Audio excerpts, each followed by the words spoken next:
Bonjour, bonjour peuple de Dieu et bienvenue encore à cette édition de notre magnifique émission 5 minutes avec Dieu. Aujourd'hui, nous étudions le Proverbe 1, le livre du Proverbe chapitre 1 et nous allons particulièrement étudier le verset 7. Il est écrit dans le verset 7 de Proverbe 1. La crainte de l'Éternel est le commencement de la science. Les insensés méprisent la sagesse et l'instruction. Dans d'autres versions, moi j'ai lu dans la version Louis II révisée, dans d'autres versions il est écrit que la crainte de l'Éternel est le commencement de la sagesse. Alors qu'est-ce que ça veut dire? Ça veut dire que tout ce que nous faisons sur cette terre doit se fonder sur la crainte de Dieu. Alléluia.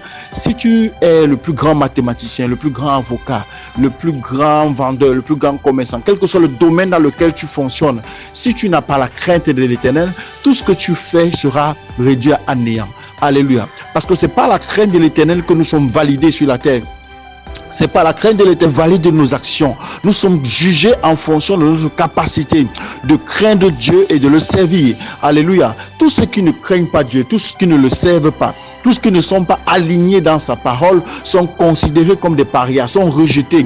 Tous ceux qui ne sont pas fondés sur la parole de Dieu ne peuvent pas progresser, ne peuvent pas être acceptés de Dieu, ne peuvent pas être justifiés. Ça veut dire que tout ce que nous faisons dans la vie, si nous ne le faisons pas sur la fondation de la révélation de la parole et sur la crainte respectueuse, honorable de Dieu, nous le faisons en vain. La Bible déclare que celui qui bâtit, si l'Éternel le bâtit, celui qui bâtit, bâtit en vain. Si l'Éternel le travaille, celui qui travaille en vain. Si l'Éternel ne veille, celui qui veille, veille en vain. Alléluia. Donc, il ne sert à de prospérer sur la terre si dans le ciel vous n'êtes pas accepté. Parce que ces œuvres que vous avez faites sur la terre ne pourront pas être glorifiées, ne pourront pas être honorées. Parce que tout ce que nous faisons hors de la volonté de Dieu est voué à la destruction. La Bible dit que le salaire du péché, c'est la mort. Le salaire du péché, c'est la mort. Donc, la mort est attachée à tout ce qui n'honore pas Dieu. Si votre mariage n'honore pas Dieu, si votre famille n'honore pas Dieu, la mort est attachée à votre mariage, la mort est attachée à votre famille. Et ici, il faut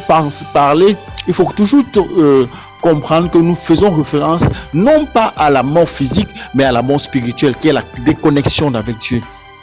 La mort spirituelle renvoie à quoi? La mort spirituelle renvoie à la déconnexion. La mort spirituelle renvoie aux ténèbres. La mort spirituelle renvoie à la destruction. Alléluia. Parce que lorsque l'homme a péché, Dieu a dit tu es pécheur, et tu es poussière et tu redeviendras poussière. Donc tout ce qui est fait sans la présence de Dieu est voué à être effrité, à être détruit. Donc si tu veux investir dans ce qui produit, investir dans ce qui a un avenir, fais-le dans la crainte de Dieu. Fais-le dans la crainte révérencieuse du Tout-Puissant. Alléluia. Dans tout ce que tu fais, il faut faire les choses dans la crainte de Dieu. Tout ce que tu investis sur la terre doit se faire sur la fondation de la crainte de Dieu. Soit un enseignant qui a la crainte de Dieu, soit une épouse qui a la crainte de Dieu, soit un mari qui a la crainte de Dieu, soit un pasteur qui a la crainte de Dieu, soit un élève qui a la crainte de Dieu, soit un étudiant qui a la crainte de Dieu. Parce que si tu ne crains pas Dieu, tes œuvres seront jugées et elles seront rendues nulles. Alléluia. C'est pour ça qu'il est écrit que la crainte de l'Éternel est le commencement de la science, est le commencement de la sagesse. Alléluia. La sagesse, c'est la connaissance de Dieu. La sagesse, c'est la connaissance de la parole de Dieu. La sagesse, c'est expérimenter Dieu, vivre Dieu chaque jour dans tes actions, dans tes dits, dans tes paroles. Alléluia.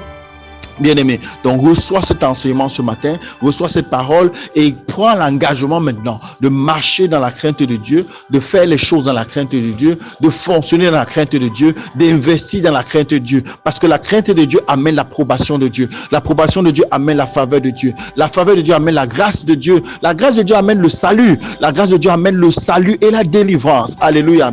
Que l'Éternel te bénisse pendant que tu appliques cet enseignement ce matin. Et rendez-vous demain pour la prochaine étude du livre de Proverbes. Que la paix soit avec toi. Shalom, shalom. Tu es béni.